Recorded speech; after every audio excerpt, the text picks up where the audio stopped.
Assalamualaikum warahmatullahi wabarakatuh. Bismillahirrahmanirrahim. Wassalatu wassalamu ala Rasulillah Sayyidina Muhammad ibn Abdillah wa ala alihi wa sahbihi wa man tabi'ahu ila yaumil qiyamah. Amma ba'du, al-fatihata ila hadratin Nabi Mustafa Rasulillah sallallahu alaihi wasallam. Bismillahirrahmanirrahim. Wa ummahatina wa ajdadina wa jaddatina wa masyayikhina wa jami'il muslimina wal muslimat wal mu'minina wal mu'minat khususan gawihi walidi Haji Nasuki bin Haji Asnawi walidi Haji Ahmad Ghazali bin Haji Arsyad bin Haji Siti Sana bin Haji Muhammad Saleh Syekhina Haji Muhammad Ma'mun bin Haji Abdul Rahman Syekhina Haji Mursyid bin Haji Hasan Syekhina Haji Abdul Wahab bin Haji Abdul Samad Syekhina Haji Muhammad Muhajir Ansar Syekhina Haji Syafi'i Hadami Syekhina Haji Ahmad Syarif bin Abdul Ghani Syekhina Haji Abdul Zaid bin Haji Muhammad Zaid Syekhina Haji Muhammad Hashim Mahbub Syekhina Haji Jamhari Musa Syekhina Haji Abdul Maqdi Saleh Syekhina Haji Ahmad Zaini dan Syekhina Haji Muhammad Saleh Mukhtar Sayyid Muhammad bin Alawi Abbas Al-Malik Al-Fatihah.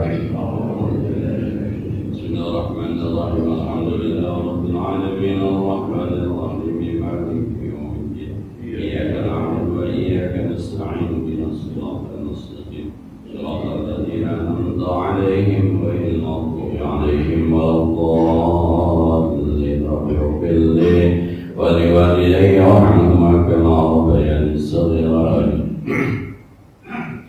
Bismillahirrahmanirrahim. Qala al-mu'allif rahimahullahu ta'ala wa adama an-naf'a bihi wa bi'ulumihi fid dharain amin. Bismillahirrahmanirrahim. Kita masih membahas tentang hadis qudsi yang minggu lalu kita sudah sampaikan bahwa Allah berfirman, siapa orang yang mendekat kepadaku selain ibadah wajib juga ditambah dengan ibadah sunnah sampai aku mencintainya. Kalau ibadah wajib, orang mengerjakan ibadah wajib itu punya rasa takut dosa, takut neraka, takut siksa. Tapi kalau ada orang yang hebat dalam ibadah sunnahnya, itu makomnya sudah makom ingin beribadah, berbakti. Maka balasannya kata Allah, kalau orang mendekatkan diri kepadaku dengan ibadah yang wajib, mungkin hanya sekedar Anda saya kasih pahala. Tapi kalau ibadah wajib terus didampingi dengan ibadah-ibadah sunnah, selain Anda saya berikan pahala, saya juga cinta sama dia. Kalau saya sudah mencintai seorang hamba, kata Allah, maka saya akan menjadi pendengaran yang dia jadikan mendengar, penglihatan yang dia gunakan untuk melihat, tangan yang digunakan untuk usaha, kaki yang digunakan untuk berjalan. Nah, penjelasan hadis ini berikutnya. Kata Imam Nawawi Al-Bantani, kuntu hafidhu a'dadi wa hamiya ajzai ayyataharraka bi ghairi ridai wa ayyaskuna bi ghairi ta'ati. Seakan-akan Allah bilang begini, kuntu hafidhu a'dadi, aku yang menjaga anggota badanku, wahamiya ajzai, aku yang memelihara bagian-bagian dari seluruh anggota badannya. Ayyataharraqa bi ghairi ridai, sampai dia tidak bergerak kecuali dalam lingkungan ridhoku, wa ayyaskuna li ghairi ta'ati, sampai dia tenang pun dalam rangka taat kepada. Ketika seorang sudah dicintai oleh Allah Subhanahu wa ta'ala, kata Allah, seluruh badannya aku jaga, seluruh bagian-bagian terkecil dari tubuhnya aku yang jaga. Kalau kita badan itu kan kita ada kepala, ada kaki, ada tangan, tapi ada bagian terkecil, ada lidah, ada darah dan sebagainya. Sehingga kata Allah, dia bergerak dalam rangka ridhoku, dia tenang dalam ketaatan. Tadi kita sholat subuh, guru kita baca surah. Mungkin waktu guru kita baca surah, kita sudah selesai baca Fatihah kan? Lalu kita diam. diam kita dalam taat kepada. Nah, ketika guru kita tadi baca Al-Quran, baca surah, kita sudah tidak lagi membaca Fatihah. Kita diam kita ayas kuna, dia diam itu dia tidak akan pernah diam illa bi ta'ati, kecuali dalam taat kepada. Diam kita tadi taat kepada. Tahiyat akhir misalnya kita termasuk yang tahiyatnya cepat gitu ya. Innaka Hamidum Majid, tidak ada tambahan. Sementara imam menambahkan wafil lima qadamtum ma'ruf. Kita diam menunggu salam imam. Diamnya kita dijaga oleh Allah dalam taat. Khatib Jumat, kita diam kita. Nah, itu kira-kira sedikit diagnosa tentang apakah kita sudah dicintai Allah. Belum. Ada guru yang marah, ketika kita ngaji guru marah, kita diam kan? Padahal kita punya apa? Kita punya dalil, kita punya argumen, kita punya hujah untuk menyampaikan alasan. Tapi saat itu ada perintah hormat sama guru, ada perintah ikhtiraman, wa ta'ziman, maka dia diam, nunduk sambil berkata, ya, diamnya itu dalam rangka itu kepada Allah. Ketika Allah mencintai hambanya, bergerak menuju ridha Allah, diam dalam rangka taat kepada Allah. Dan Bapak kalau Ramadan kan nggak pernah makan ya, nggak minum ya. Itu karena Allah. Ramadan tuh. Nah, tapi ada yang Senin Kamis, ada yang puasa Nabi Daud, sering puasa sering. Dia nggak makan dalam rangka ridha kepada Allah, taat kepada Allah. Nanti ketika maghrib dia makan dalam rangka ridha Allah, taat kepada Allah. Ini yang dimaksud, aku yang akan menjadi pendengarannya, penglihatannya, tangannya, hati. Selanjutnya, wa huna ma'na adwan min dzalika wa huwa, ada makna yang lebih rendah. Innahu la yasma'u illa dzikri wa la yanzuru illa fi ajaibi malakuti wa la yatalazzatu illa bi tilawati kitabi wa la ya'nasu illa bi munajati wa la yamuddu yadahu illa bima fihi ridai wa la yamshi bi rijli illa fi ta'ati. Kata Imam Nawawi Al-Bantani, ada lagi orang bilang hadis ini bilang begini, seakan-akan Allah Subhanahu wa ta'ala berfirman, hambaku kalau sudah aku cintai, innahu la yasma'u illa dzikri, tidak pernah ada yang didengar kecuali yang didengar itu pasti mengingatkan dia kepada. Nah, kepada motor kemudian dengar suara hayya 'alas shalah, apa yang kita salat Allah. Nah, jadi tidak mendengar apapun, tapi yang didengar sampai mohon maaf misalnya anaknya nyanyi yang dirame di alhamdulillah itu overdosis gitu ya, linting daun atau gini, waduh kacau nih anak, kacau separahnya. Ketika hatinya kacau mengkhawatirkan anaknya keluar dari jalur, itu ingat kepada Allah. Bahwa kita baca di kitab Imam Nawawi Al-Azkar tentang ayat wadzakirinallaha katsiran wadzakirat, terus asal tafsiran dari Imam Atha, siapapun dalam kondisi apapun ketika itu bisa mengingatkan dirinya kepada Allah, masuk kata wadzakirinallaha katsiran wadzakirat. Orang yang banyak berzikir, a'addallahu lahum maghfiratan wa ajran 'azima. Allah janjikan kepadanya ada ampunan dan pahala yang besar. Orang yang dicintai Allah ketika mendengar apapun membawa dia ingat kepada Allah Subhanahu wa ta'ala. Wa la yanzuru illa fi ajaibi malakuti, dan dia tidak pernah memperhatikan kecuali keajaiban-keajaiban ciptaanku, kata Allah Subhanahu wa ta'ala. Melihat sesuatu itu bukan soal negatif positif, bukan soal salah benar, tapi yang dia lihat itu luar biasa, luar biasa.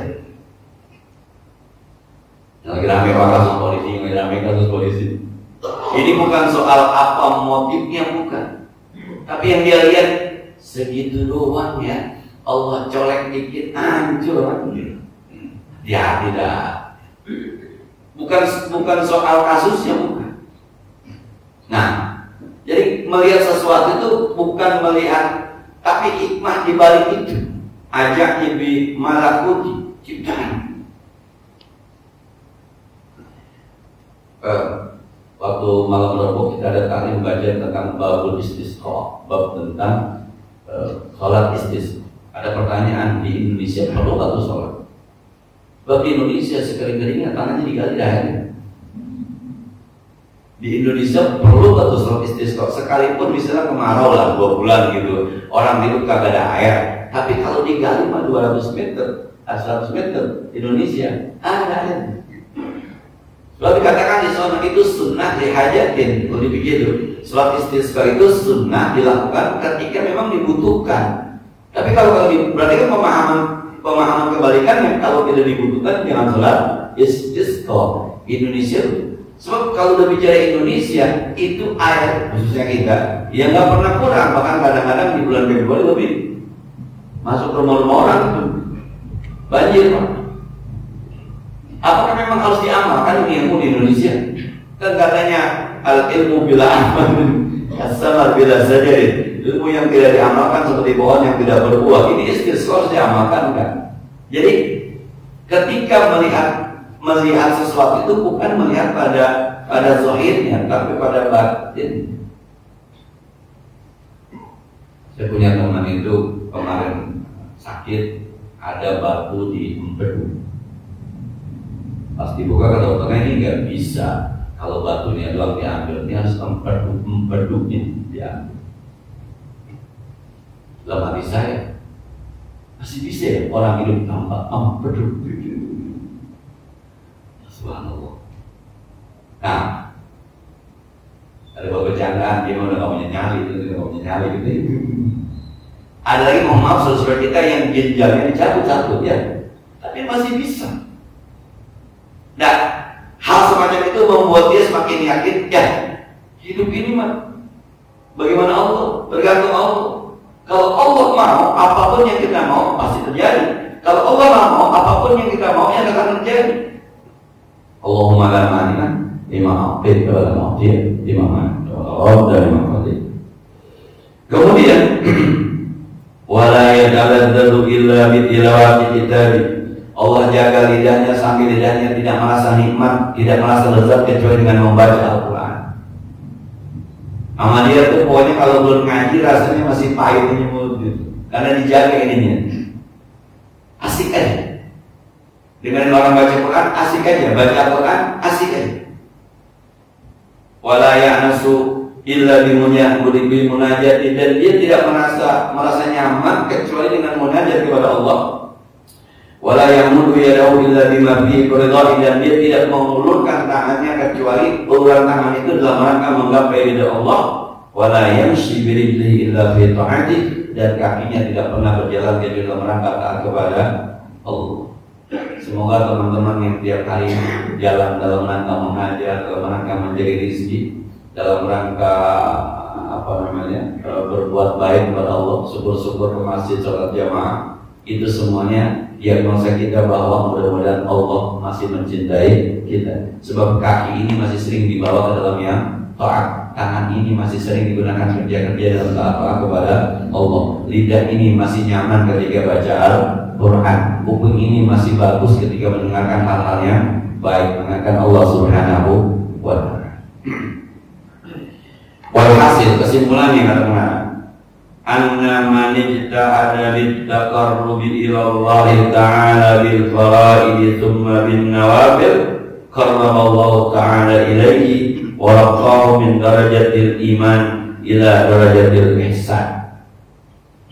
Orang yang sungguh-sungguh mengerjakan hal-hal yang wajib dan hal-hal yang sunnah, mendekatkan diri kepada Allah, maka Allah yang nyamperin kepadanya, mendekatkan zat Allah kepada dirinya, sampai pada satu waktu ibadahnya naik kelas, bukan lagi bicara iman, tapi bicara ihsan. Apa itu iman? Iman itu percaya bahwa saya punya Tuhan Allah, sebagai seorang hamba saya harus menghambakan diri kepada Allah, maka dia sholat, dia puasa, dia baca Quran, dia berbuat baik dalam rangka saya hamba, Allah adalah Tuhan. Itu derajat iman. Tapi orang-orang yang senantiasa terus melaksanakan ibadah wajib dan ibadah sunnah istiqomah, maka naik kepada derajat ihsan. Apa itu ihsan? An ta'budallaha ka'annaka tarahu fa in lam takun tarahu fa innahu yaraka. Kau sembah Allah seakan-akan kau melihat Allah. Kalaupun kau tidak melihat Allah, ada keyakinan penuh di hati Anda bahwa Allah memperhatikan Anda. Allahu Akbar. Ini bukan soal kewajiban, tapi soal ada Allah yang memperhatikan kita. Ketika puasa, nawaitu shauma ghadin. Ketika puasa sunnah, itu bukan soal ngikutin Nabi, bukan. Tapi ada Allah yang melihat sejauh mana kita mengikuti Rasulullah Sallallahu Alaihi Wasallam. Itu namanya ihsan. Kan harus diakui Pak ya, hari ini barangkali banyak di antara kita yang sholat karena kewajiban, bukan karena ihsan.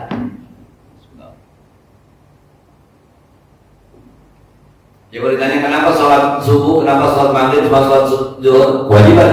Kenapa puasa Ramadan, kewajiban. Kenapa zakat, fitrah, kewajiban. Itu iman. Nanti kalau sudah naik kepada ihsan bukan lagi kewajiban. Lanjut Pak. Hatta fayasiru ya'budullaha ta'ala 'ala al-huduri wasyauqi ilaihi ta'ala, hatta yasira musyahidan lahu ta'ala bi'inil basar faka'annahu yarahu ta'ala. Maka jadilah dia dengan ibadah kepada Allah itu 'ala al-huduri wasyauq, seakan-akan Allah hadir dan dia kangen sama Allah. Yang menyebabkan bapak-bapak rajin tahajud apa? Ya, kalau kita tanya di hari ini nih, bapak-bapak tiap malam bangun jam 2:30, bangun jam 3, bangun 3:30, sholat tahajud, ada yang 2 rakaat, ada yang 4 rakaat. Itu yang menyebabkan bapak mau bangun sekarang ini. Kalau baru-baru sih baru belajar namanya. Sekarang ini nih, yang udah 20 tahun istiqomah, 15 tahun istiqomah, 10 tahun istiqomah, ketika bangun ada apa di hati? Sebenarnya bapak kangen. Bapak kangen sama tahajud. Ibu kangen dengan tahajud. Cuma rasanya belum mantap nih. Rasa kangen yang belum mantap. Nah, bapak ibu tiap hari sembahyang duha, udah 30 tahun sembahyang duha. Mohon maaf barangkali di ya biasa-biasa aja. Dagang ya biasa-biasa aja. Tidak ada yang luar biasa, tapi duhanya nggak pernah ketinggal. Itu ketika mau duha apa sih rasanya? Jangan-jangan kangen. Pernah nggak bapak-bapak yang udah biasa sembahyang tahajud, ibu dan tahajud kesiangan? Ada saja ada, Pak. Itu kan ada kerinduan yang tidak tercapai. Luar biasa itu. Kalau rasa itu ada terus tuh, wah nikmatnya luar biasa. Ada orang tua yang setiap habis maghrib baca Quran, ada yang setiap habis subuh baca Quran. Habis maghrib ada tamu, itu rasanya kalau terus bau sini tamu. Harusnya meskipun ada 1 jus nih harusnya. Itu sebenarnya bapak ibu kan sama Al-Quran. Kalau benar hati, itu hebatnya Islam itu, nggak hati tapi kangen. Nah, kemarin Pak PPKM 2 tahun kita pegangan sama Maulid, sama Maluki yang berkata bisa pegangan kita sama Maulid, kangen. Jadi sebenarnya pokoknya yang sudah pernah yang ibadah sunnahnya sudah istiqomah 5 tahun, 10 tahun, 13 tahun orang-orang tua kita, itu ketika dia kesiangan sama tahajud nyesel, ketika kelupaan duha dia nyesel, ketika kelupaan ketinggalan baca Quran dia nyesel. Penyesalan itu sebenarnya ada rasa cemburu karena ada rasa rindu yang tak terlampiaskan. Sayangnya memang rindu kita itu silent gitu ya. Jadi saya dan kita semua teruslah kita beribadah sunnah supaya nanti Allah mencintai kita. Akhirnya ada kerinduan ketika kita beribadah kepada Allah Subhanahu wa ta'ala. Hatta yasira musyahadan lahu ta'ala yahnil basirata bi'ainil basirah kama yarahu ta'ala. Maka saat nanti dia akan merasakan musyahadan, syuhud kepada Allah Subhanahu wa ta'ala bi'ainil basirah, dengan mata hatinya, seakan-akan dia melihat Allah Subhanahu wa ta'ala. Maka ada orang yang berdoa bukan soal dikabulkan atau tidak dikabulkan. Ketika saya berdoa, saya berkomunikasi dengan Zat yang maha indah. Diizinkan saja sudah berhadapan dengan Zat yang maha indah, hati saya sudah berbunga-bunga. Bukan soal dikabulkan atau tidak dikabulkan. Ketika saya bilang, ya Rabbana lakal hamdu, wahai Tuhan kami, Engkaulah yang berhak menerima pujian. Ketika saya ucapkan itu di hadapannya Zat yang maha indah, saya yakin Allah tersenyum dan saya bangga. Hatta sehingga seakan-akan dia bisa melihat Allah. Karena keseringan Allahu Akbar tahajud, karena keseringan a'udzubillahi minasyaitonir rajim, karena keseringan sedekah, karena keseringan puasa, keseringan itu tuh kalau bahasa pendidikan namanya drill. Drill itu kalau sekarang disebut dengan pembiasaan. Tiap hari anak-anak disuruh doa, tiap hari anak-anak diminta untuk tadarus, nanti zuhur berjamaah, ada zikiran terus. Lama-lama tuh yang namanya doa, yang namanya baca Quran, yang namanya masuk ke hati anak-anak udah itu. Akhirnya tiap hari kalau di rumah kagak doa, ada yang kurang. Itu namanya drill, itu namanya pembiasaan. Maka anak kita surah Al-Asr wal Asri kagak pernah ngapalin, Pak. Orang dia mau pulang wal asri innal nyangkut Pak di hati. Sampai dia tua dibaca. Walaupun tajwidnya kagak bener. Ya kan dulu waktu kita sekolah, illal ladzina amanu wa amilus solihati wa tawassaw bil haqqi wa tawassaw bis sabri. Sampai tua masih sobri, Pak. Kebanyakan masih pas jadi imam wartawan sobri Allahu Akbar. Wah ini apa dari kecil nih. Coba nggak suruh tulis Pak, nggak bisa nulis, tapi di sini terus. Begitulah tahajud, begitulah puasa sunnah, begitulah ibadah sunnah, begitulah Al-Quran. Atau terus di sini nih. Maka yang muncul adalah kerinduan. Gua baca Quran, ujung-ujungnya gua baca Quran bukan soal paham kagak paham, bukan. Ketika dia baca Quran, rasanya itu ada Allah yang memperhatikan. Senang. Nah, itu efek dari ibadah sunnah.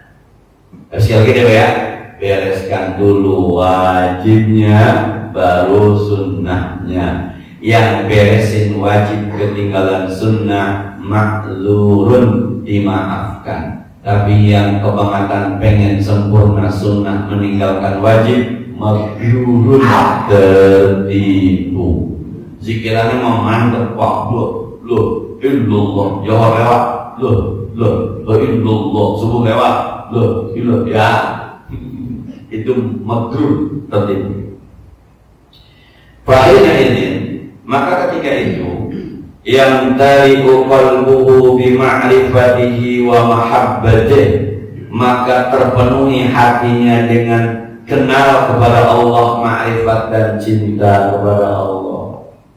Gampang deh naik ya, naik ke ma'rifatnya gampang dah, karena yang bimbing Allah, yang narik dari atas Allah, yang dorong dari bawah Allah, yang jagain kiri kanannya Allah. Lewat apa perbekalannya?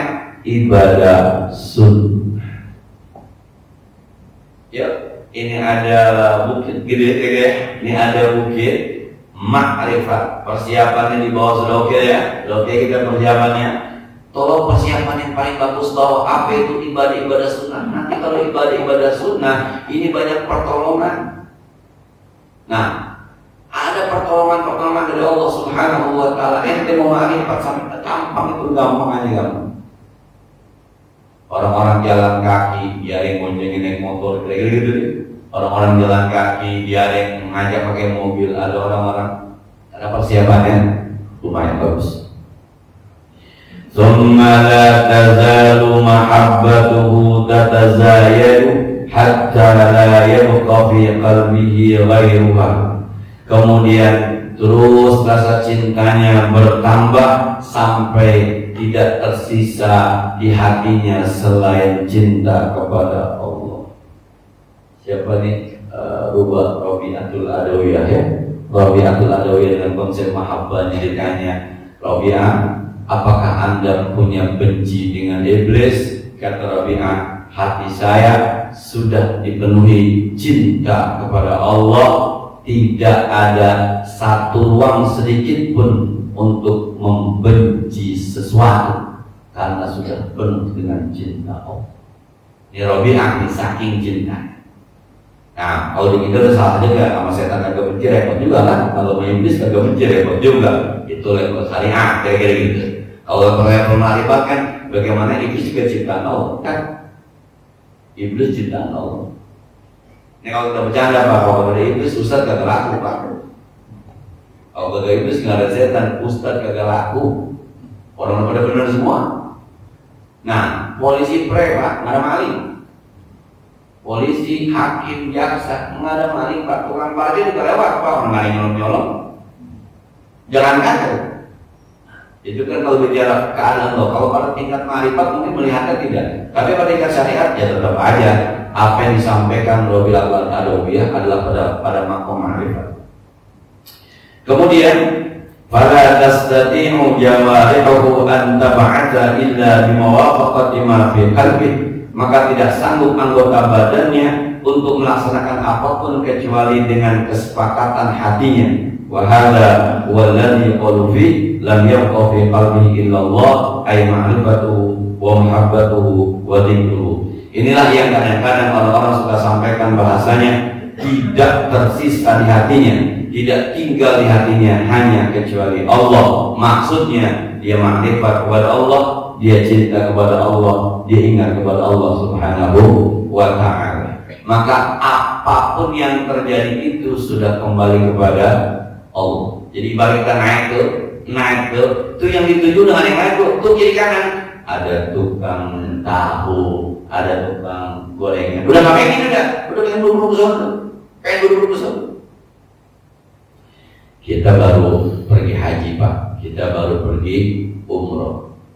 Udah di depan Masjidil Haram yang tinggal masuk doang, pengen lihat Ka'bah. Rasanya gimana? Tukang minyak lewat, ya. Tukang siwak lewat, enggak. Ono dulu. Nah,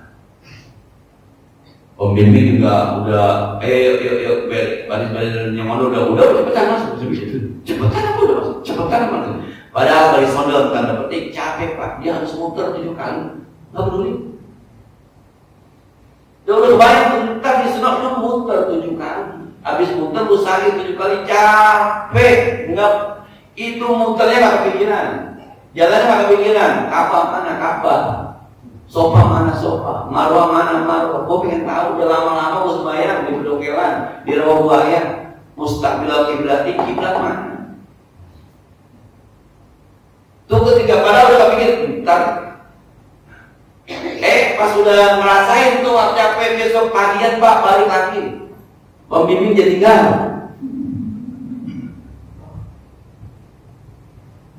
Subuh kagak pulang, tawaf dulu, orang-orang terbang, dah tinggalan, tawaf dulu tadi.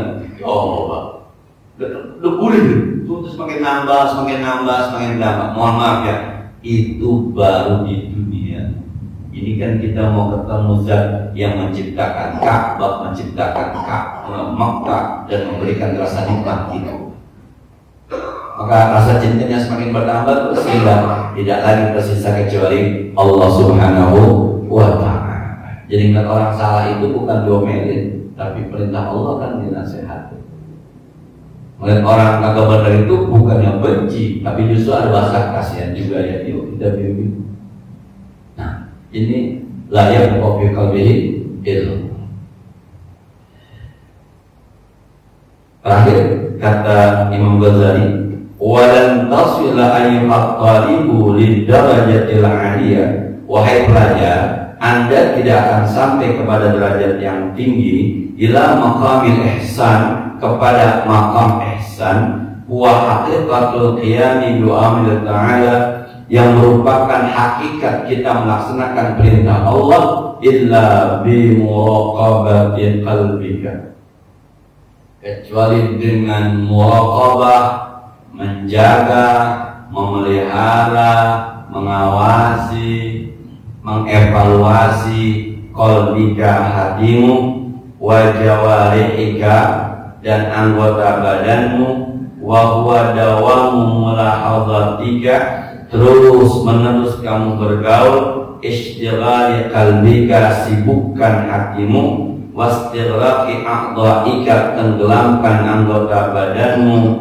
ma'allah, bersama Allah, bidawami lahadhatika bi'ainika, pada seluruh kedipan matamu, wa anfasika, dan tarikan nafasmu, min hini tusbih ila hini tumsi, dari mulai subuh sampai sore, yang bisa menyebabkan kita naik tingkat ibadah dari iman sampai kepada ihsan dalam rangka menjalankan perintah Allah Subhanahu wa ta'ala adalah terus menerus jaga hati bersama Allah, jaga hati bersama Allah, terus dari mulai subuh sampai sore, dari mulai pagi sampai kita tidur lagi, jaga hati terus bersama Allah Subhanahu wa ta'ala. Jadi kalau melihat sesuatu, mendengar sesuatu, membawa kita kepada Allah, Allah, Allah, Allah. Pak, serewel-rewelnya bini kita itu ciptaan Allah. Nah, susah Pak bikin kayak gitu. Unlimited edition. Ya. Kalau kata Gus Bahar main waktu di Habib Jindan, dia bilang begitu. Saat ada orang mau cerai, konsultasi saya, nggak usah cerai. Tapi Kiai, Gus, istri saya begini-begini. Sudahlah, Anda punya istri itu paling tidak Anda terhindar dari status jomblo. Paling kagak itu Anda udah dapet. Anda berstatus suami, Anda berstatus kaya. Kalau kebahagiaan yang lain kagak, itu juga dimantep. Barangkali dengan bahasa lain semacam itu, dengan bahasa lain semacam itu. Nah, jadi yang kita punya, yang kita miliki, kalau dikembalikan kepada Allah, itu yang terbaik. Ibu-ibu, setua apapun suami di rumah ya,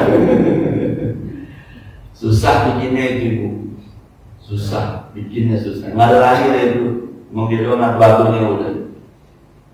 Jadi kayak lagi deh limited edition, udah nggak ada lagi yang sama semacam itu. Dulu ketika saya ketemu di Muhammad Zeta, dia cerita tentang KZN almarhum.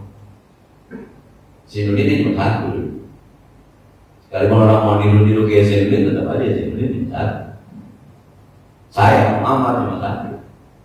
Sehebat apapun orang yang mau niru kayak saya, tetap aja yang namanya Muhammad cuma dari satu. Jadi semua tetap satu. Nggak ada yang sama, walaupun bukan yang sama, tetap aja satu. Nggak ada.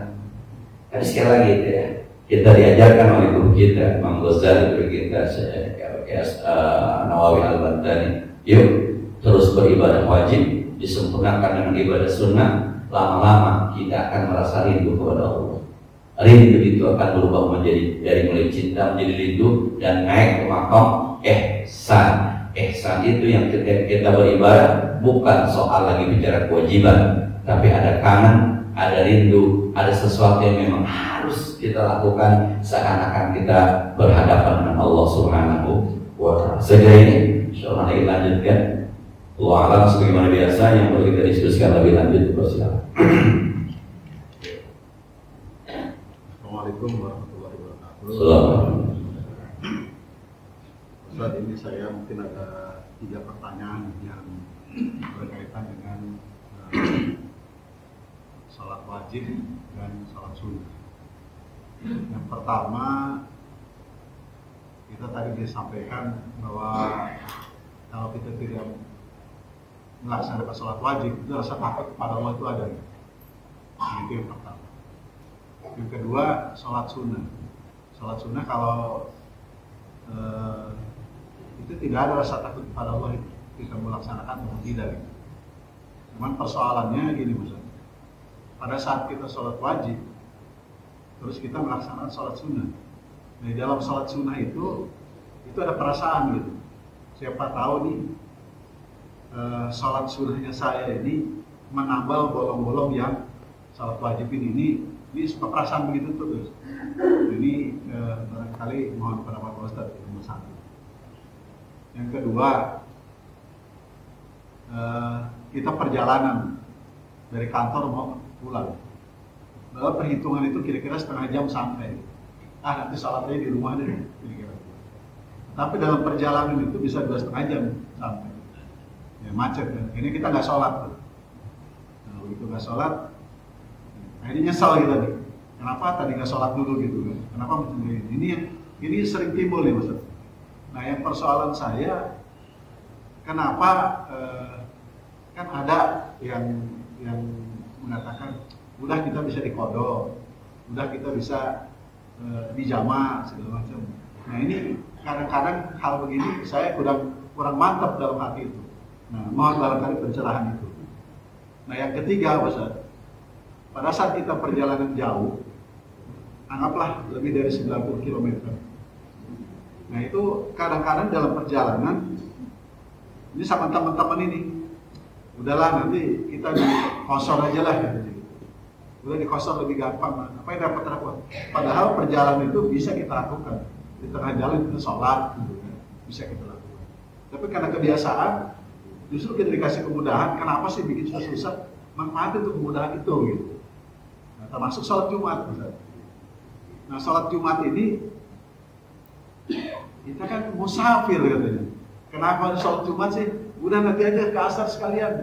Nah, kayak begini-begini nih Mas Abdi. Kadang-kadang kita suka ada ragu gitu. Mana sih yang benar, mana sih yang... Nah, mohon barangkali pencerahannya Mas Abdi. Nah,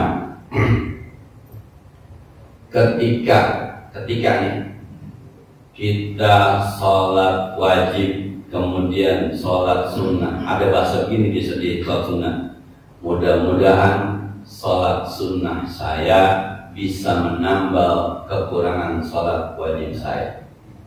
Itu tidak ada masalah, itu benar. Tapi kalau kita ngaji tasawuf, itu levelnya level syariah. Dulu kita pernah ngaji hikam Ibnu Athaillah Sekandari. Kata Ibnu Athaillah Sekandari, Anda tidak usah berusaha untuk pindah dari satu makom ke makom yang lain.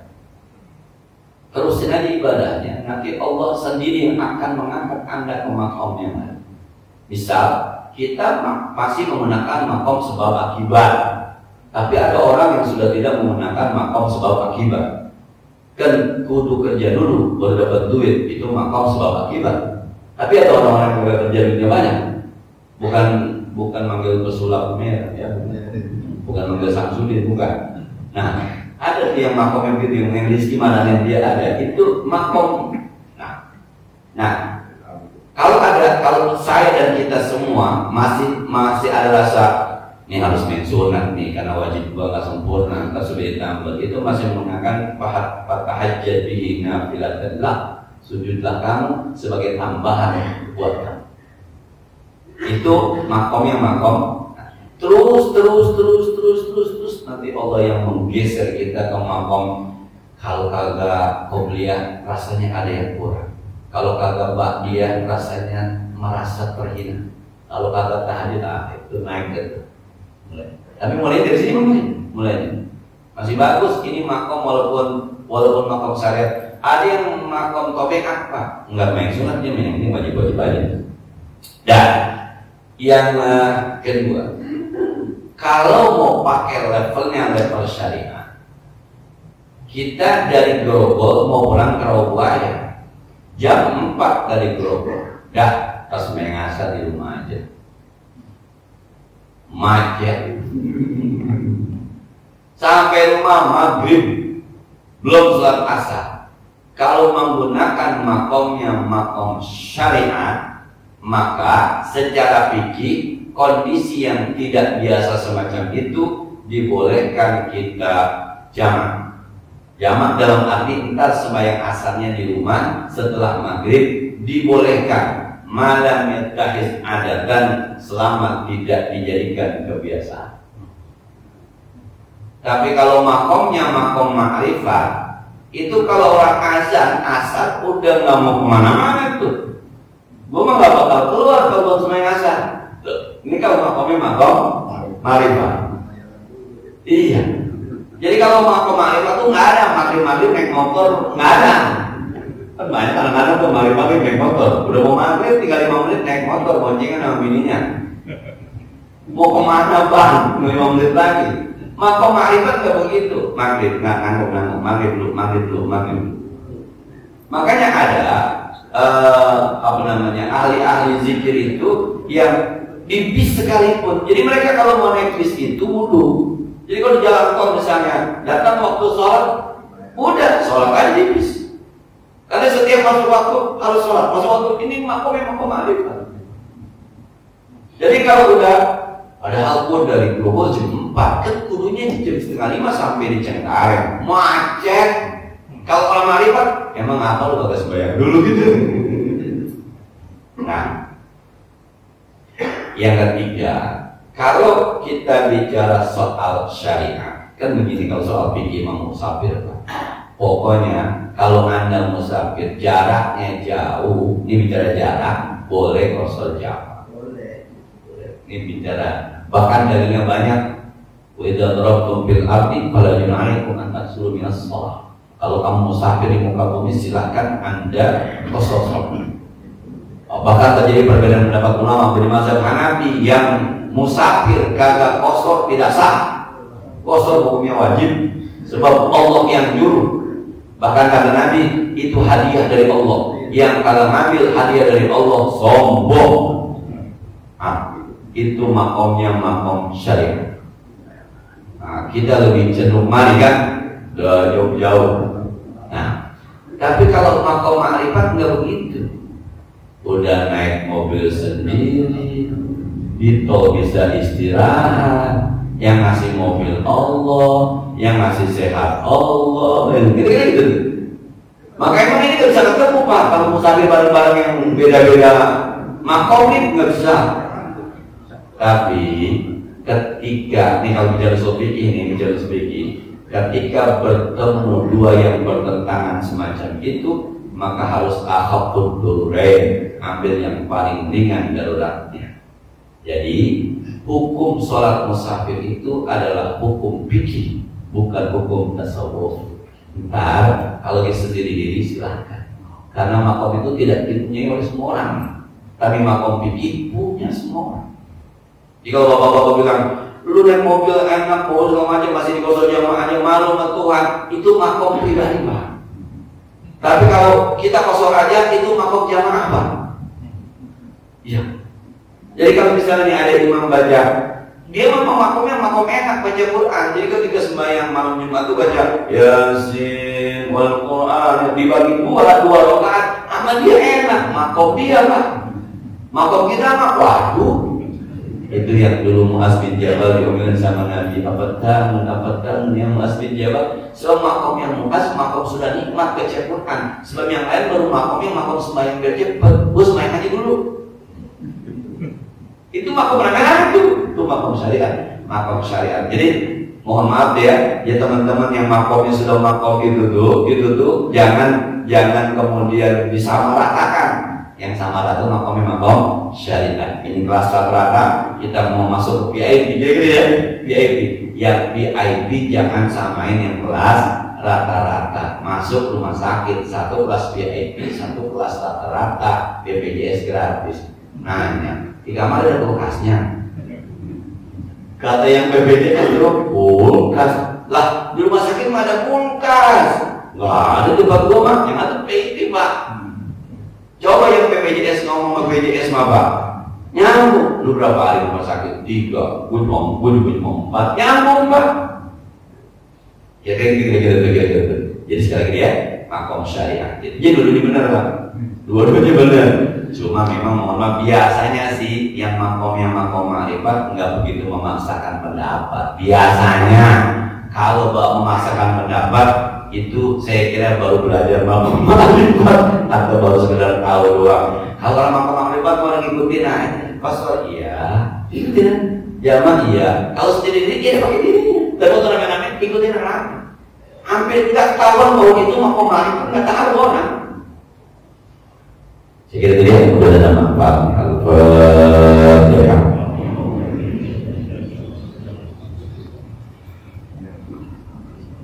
Shiratal ladzina an'amta 'alaihim ghairil maghdubi 'alaihim waladdallin. Allahumma shalli wa sallim wa karim wa barik 'ala sayyidina Muhammad wa 'ala ali sayyidina Muhammad.